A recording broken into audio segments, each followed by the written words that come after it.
Reka dusaba umuntu witeguye dusomere ntabwo ubona neza. Pode orar, pode ler. Sai Pastor Sherire mugore yigira hafi wicaye ku ruhande aze Pastor, me ajudar, Pastor aje Chaves, gusoma.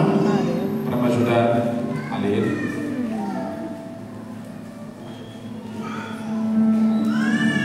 Nawe banza ari hanjye tukaragerageza hano.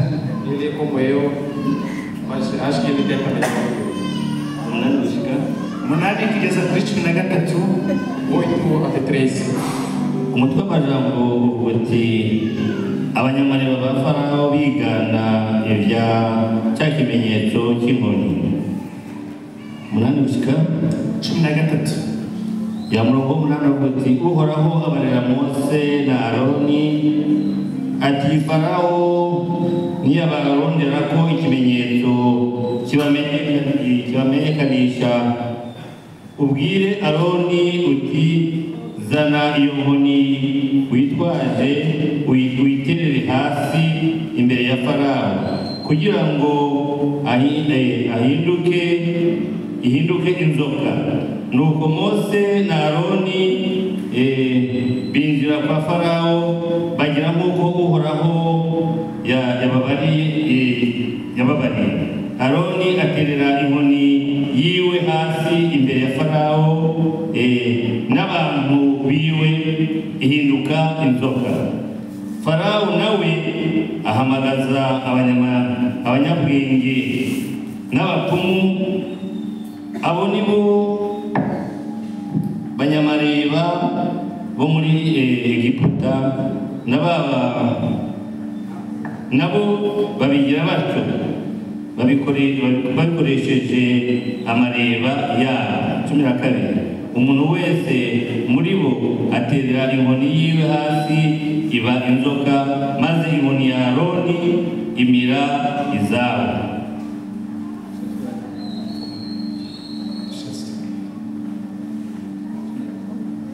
13. Umutima wa Farawo urakomangara ntiyabumvira kuko Uhoraho yari yarabivuze. Amen. Essa umugisha. Reka dufatanye gusoma andi magambo. Vamos juntos ler outras palavras. Mu bami ba mbere, Primeiro Reis, mu bami ba mbere ibice 18. Primeiro Reis, capítulo 18. Amagambo sanga hari menshi gatoya. Abami ba mbere ibice 18 guhera ku murongo wa 25 kugeza ku wa 39. Primeiro 18, 25 a 39. Reka dusome. Estamos lendo. Kugira ngo twahabonye abami ba mbere ibice 18 guhera ku murongo wa 25 kugeza ku wa 39. Nuko Eliya abwira abahanuzi ba Bali ati ngaho nimuhitemo yanyu mfizi abari mwe mubanza kubaga kuko muri benshi maze mutakambire izina ry'Imana yanyu ariko ntimucanemo. Nuko bazana imfizi bahawe barayibaga maze batakambira izina rya Bali uhereye mu gitondo ukageza ku manywa y'ihangu bavuga bati nyamuna Bali twumvire kuko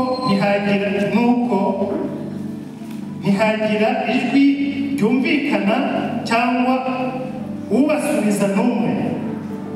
Basimbukira hirya no hino ku gicaniro bubatse.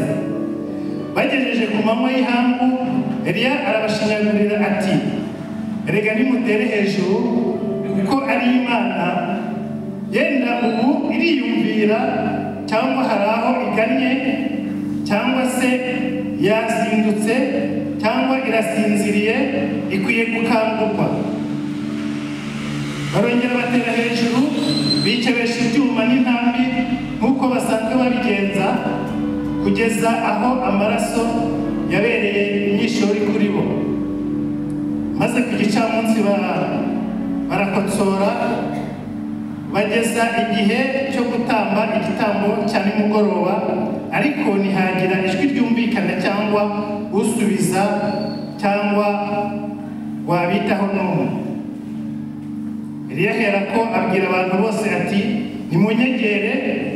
Bose baramwegera, asana igicaniro cy'Uwiteka cyari cyarasenyutse, nuko Eliya yenda amabuye 12 uko umubare w'imiryango ya bene Yakobo yanganaga, ariwe ijambo ry'Uwiteka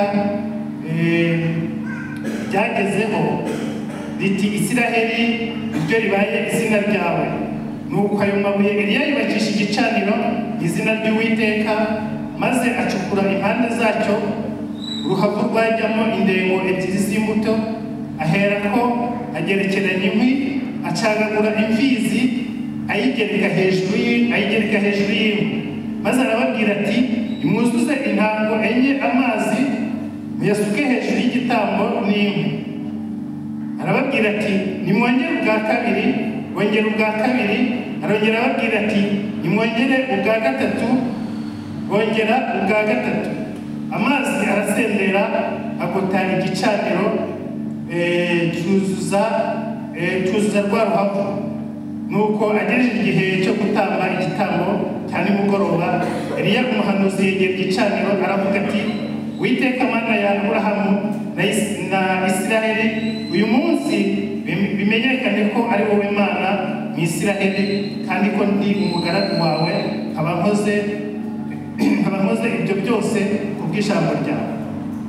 Nyumvira Uwiteka, nyumvira, kugira ngo aba bantu bamenye ko ari wowe Mana, kandi ko ari wowe ugarura imitima yabo.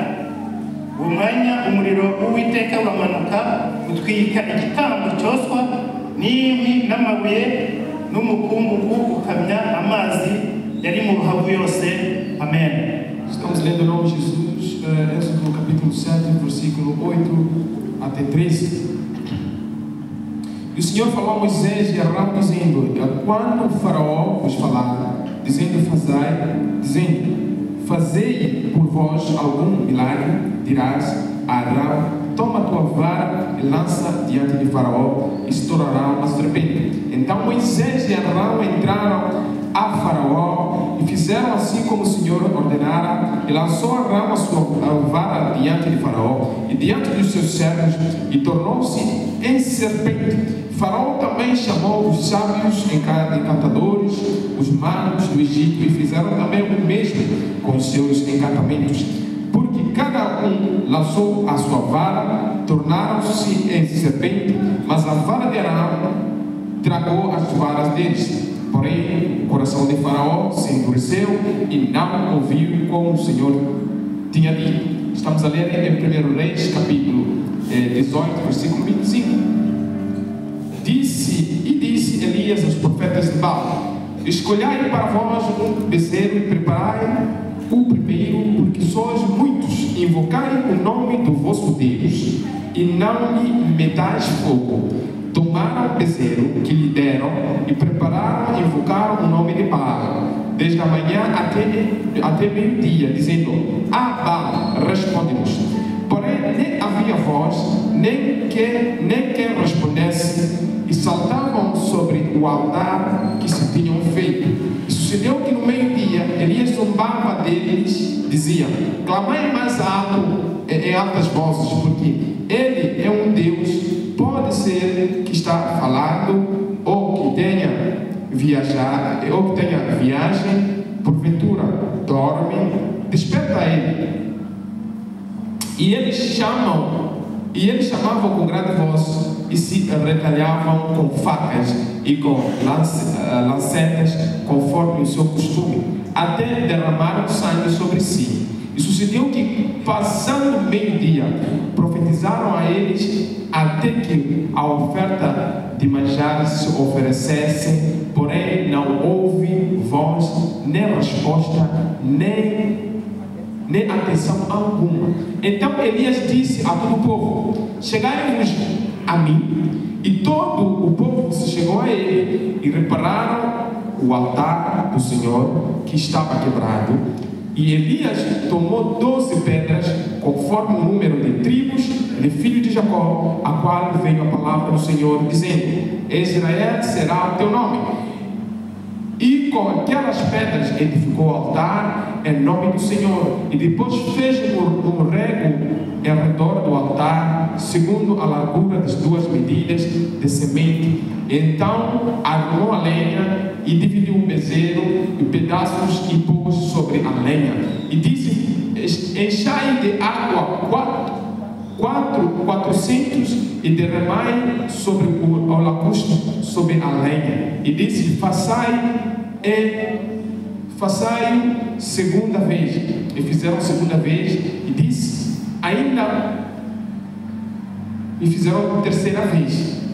E de maneira que a água corria ao redor do altar, ainda que o rego encheu de água. Sucedeu que, pois, oferecendo oferta de manjares, o profeta Elias se chegou e disse ao Senhor Deus de Abraão, de Isaac, de Israel: manifeste-te hoje.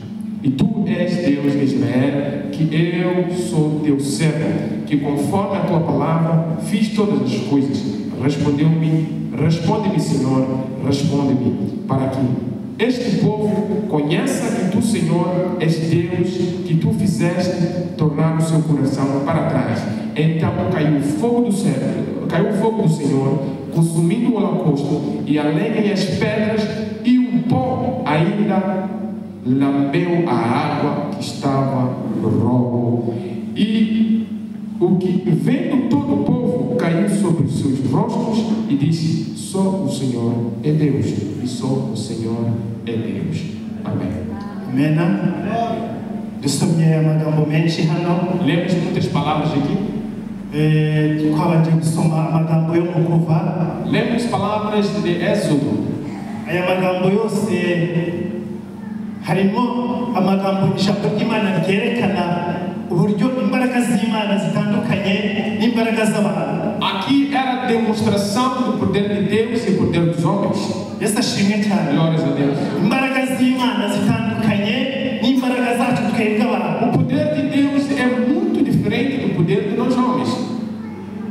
Umuntu naho yabakomeye hari itakoreka akagira aho garukiriza. O homem, ainda que seja grande ou forte, tem o seu limite. Ariko Imana yo ntigira aho igarukiriza. Mas Deus, ele não tem limite. Imana mu mirimo yayo ntigira aho igarukiriza. Deus, nas suas obras, não tem seu limite. Yesu nashimwe cyane. Aleluia. Twasomye amagambo y'Imana hano. Lemos as palavras de Deus neste lugar. Mu Kuva. Êxodo. Ariko tubona aho Imana yari yatumye Mose na Aroni mu Egiputa. Vimos onde Deus manda Moisés e Arão no Egito. Imana yabatumye kubera ko yari ifite umugambi wo gukura Abisirayeli mu Egiputa. Deus manda a Moisés e Arão por causa da escravidão. Era para tirar o povo da escravidão. Uburetwa bwabo bari barimo n'igihe bari bamaze. E o tempo que eles estavam na escravidão era imenso. Imana yumvaga ibirambiwe. E Deus estava cansado de os ver na Imana escravidão. yumvaga igiye kubashyirira ku iherezo. Deus queria colocar o fim da escravidão. Hanyuma bagataha bakagenda bakajya mu gihugu cyabo Imana yabateguriye. E Deus queria que eles fossem ao país que Ele lhes preparou. Aya magambo ndayakunda cyane. Eu amo essas palavras. Imana imaze gutuma Mose, hari ijambo aramubwira ngo ngutumye nk'Imana. Deus, quando mandou Moisés, lhe disse: eu te mando como Deus. Cyangwa se aramubwira ni nkaho yakamubwiye ngo ngutumye nkanjye. É como se ele dissesse: eu estou indo pessoalmente. Cyangwa se ni nkaho yakamubwiye ngo genda mu kigo cyawe. É como se tivesse a dizer a ele: vai no meu lugar. Wowe gusa ugende uvuge ibyo mubwiye. Vai lá, só me represente e fale. Cyangwa se nujya gukora ukora ibyo mubwiye. Ou faça aquilo que eu te mando fazer. Yesu nashimwe cyane. Glórias a Deus. Mose rero ajyana na Aroni mu Egiputa. Moisés vai com Arão no Egito. Bagezeyo ngira ngo n'urugendo natekereza ko rutari rworoshye. Era uma viagem não comum e não fácil. Kubera ko aho bari batumye hari ahantu hakomeye kubera ko byasabaga kujya imbere y'umwami. Porque onde eles mandavam era diante do rei. Kandi mensagem yari agiye kumubwira ari mensagem ikomeye. E a mensagem que ele levava era uma mensagem grande. Ntabwo ari mensagem umuntu wese ashobora gupfa kujyana uko abonye. Não era uma mensagem qualquer que a pessoa poderia levar. Mose rero na Aroni baragenda. Moisés e Arão foram. Bafata urugendo bageze kwa Farawo. Quando chegaram a Faraó, ngira ngo yarabakiriye. Faraó os recebe. Kuko iyo akabakira ntibari kubona uko baganira. Porque se não os recebesse, não teria conversa. Ariko baraganira bamubwira amateka yabo. Mas conversaram, falaram o que eles traziam. Barangije bamubwira n'uburyo Imana ibatumye. E eles falaram Glórias a Deus. Kuri Faraó ntabwo bwari ubutumwa bw'amahoro. Para Faraó não era mensagem de paz. Ko ubutumwa Imana yari ibatumye hari no kwamburwa abakozi reka mujye gutya. A mensagem que Deus manda para Faraó era de lhes arrancar os trabalhadores. Abakozi kandi badahembwa b'Abisiraheli bakoraga uburetwa. Trabalhadores que trabalhavam de graça e na escravidão. Bakoraga amanywa n'ijoro ndetse turebye imirimo yabo bakoraga buriya ubushobozi yinjizaga n'agaciro yinjizaga mu gihugu cya Egiputa bwari bunini cyane. Imagina você, trabalhadores de graça que trabalhavam sem serem pagos e trabalhavam de dia e noite. Imagina as divisas que eles vendiam. Faraó, ainda que fosse homem que respeitasse a Deus, seria difícil dele atender. Porque era como se a mensagem fosse de arrancar as mãos do seu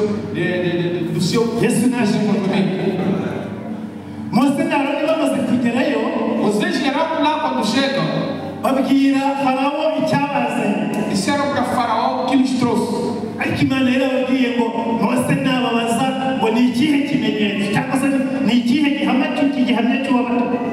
Mas Moisés, Deus já havia dito, se eles perguntaram o que vos traz aqui, respondam. Eles tinham a vara que poderiam jogar no chão e mostrar a ele o poder de Deus.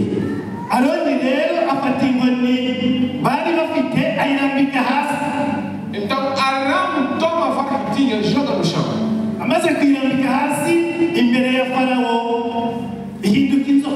Depois de lançar ao chão, torna-se uma cobra. Quando torna-se uma cobra,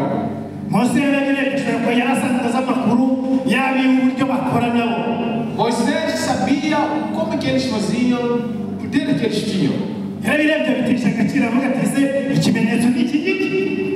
E Moisés ficou assustado, tipo, esse sinal de Deus.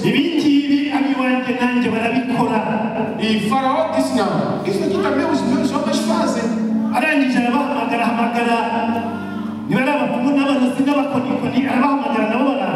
E os curandeiros de Faraó, os mágicos vieram.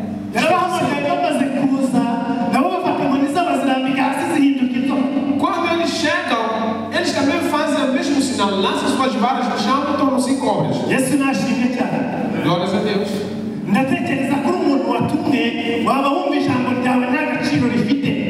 Eu acredito que se fosse você mandado e acontecesse aquilo contigo, você fica com medo.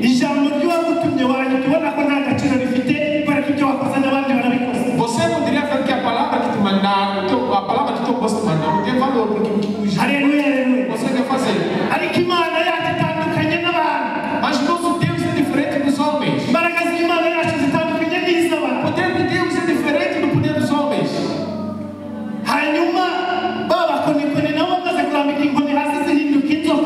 E quando os mágicos, os curandeiros, os feiticeiros colocaram as suas varas no chão, tornaram-se cobras. E a cobra de Moisés engoliu todas as cobras. Tomou todas aquelas cobras e engoliu.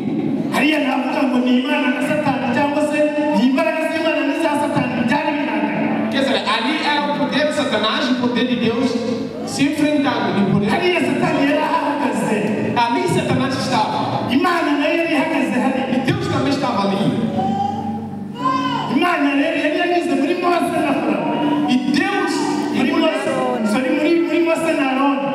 estava dentro de Moisés e Arão.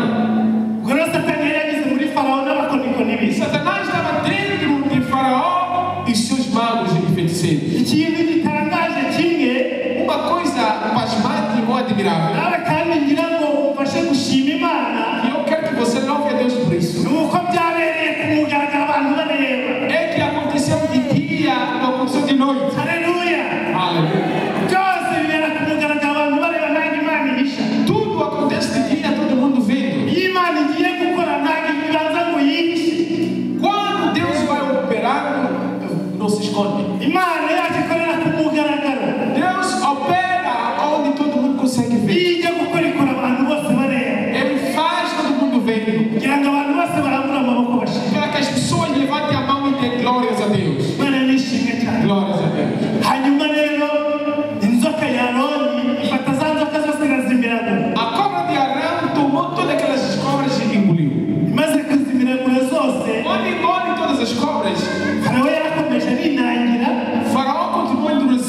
coração. ariko yari yabibonye, Mas ele havia visto.